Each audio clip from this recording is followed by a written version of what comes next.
San Andreas Fault Line. San Andreas Map. The red line on this map follows the surface trace of the San Andreas Fault across California. Areas to the east, right, of the fault are on the North American tectonic plate. Areas to the west, left, of the fault are part of the Pacific tectonic plate. The arrows show the directions of relative motion along the fault. Map copyright by David Lynch. Click to enlarge. What is the San Andreas Fault? The San Andreas Fault is the sliding boundary between the Pacific Plate and the North American Plate. It slices California in two from Cape Mendocino to the Mexican border. San Diego, Los Angeles, and Big Sur are on the Pacific Plate. San Francisco, Sacramento, and the Sierra Nevada are on the North American Plate. And despite San Francisco's legendary 1906 earthquake, the San Andreas Fault does not go through the city. But communities like Desert Hot Springs, San Bernardino, Wrightwood, Palmdale, Gorman, Frazier Park, Daly City, Point Reyes Station and Bodega Bay lie squarely on the fault and are sitting ducks. What type of fault is the San Andreas? The San Andreas Fault is a transform fault.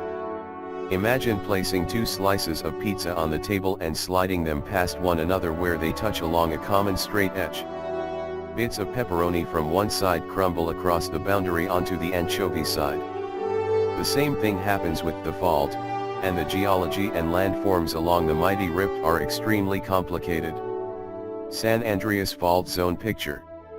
You can see a plate boundary.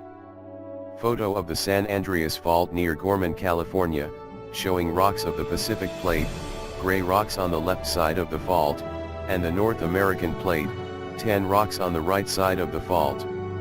There are very few places on Earth where you can see two plates in contact like this. Photograph copyright by David Lynch. Click to enlarge. How fast does it move? The plates are slowly moving past one another at a couple of inches a year, about the same rate that your fingernails grow. But this is not a steady motion, it is the average motion. For years the plates will be locked with no movement at all as they push against one another. Suddenly the built-up strain breaks the rock along the fault, and the plates slip a few feet all at once. The breaking rock sends out waves in all directions, and it is the waves that we feel as earthquakes. San Andreas Fault Trace. Google Map of the San Andreas Fault. This map displays the approximate trace of the San Andreas Fault as a red line atop of a satellite image in the Google Maps program. Using the controls of the map, you can zoom in on the fault and follow it across California from where it is first noted near the Salton Sea in Southern California to where it turns into the Pacific Ocean north of San Francisco.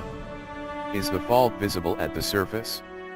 In many places like the Carrizo Plain, San Luis Obispo County, and the Olima Trough, Marin County, the fault is easy to see as a series of scarps and pressure ridges. In other places, it is more subtle because the fault hasn't moved in many years and is covered with alluvium, or overgrown with brush. In San Bernardino and Los Angeles counties, many of the roads along the fault cut through great mountains of gouge, the powdery, crumbled rock that has been pulverized by the moving plates. The hallmark of the San Andreas Fault is the different rocks on either side of it. Being about 28 million years old, rocks from great distances have been juxtaposed against rocks from very different locations and origins.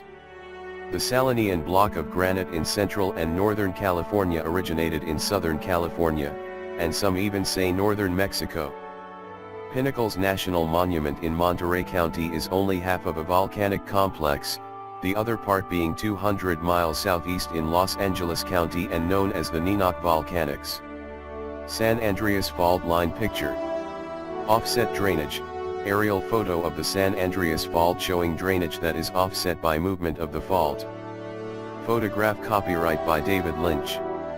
Click to enlarge. Fault myths. There are many myths and legends about the San Andreas Fault, the biggest being that it will one day crack and California will slide into the sea. Wrong. It won't happen and it can't happen. Nor is there anything such as earthquake weather or preferred times of day when earthquakes hit. The world's most famous fault. The San Andreas Fault is more accessible than any other fault in the world. With California's large population and temperate climate, there are many roads that snake along the fault. They are uncrowded and peaceful, perfect for family outings. There is abundant camping, bird watching, wildflowers and wildlife, rock collecting and natural beauty along the way.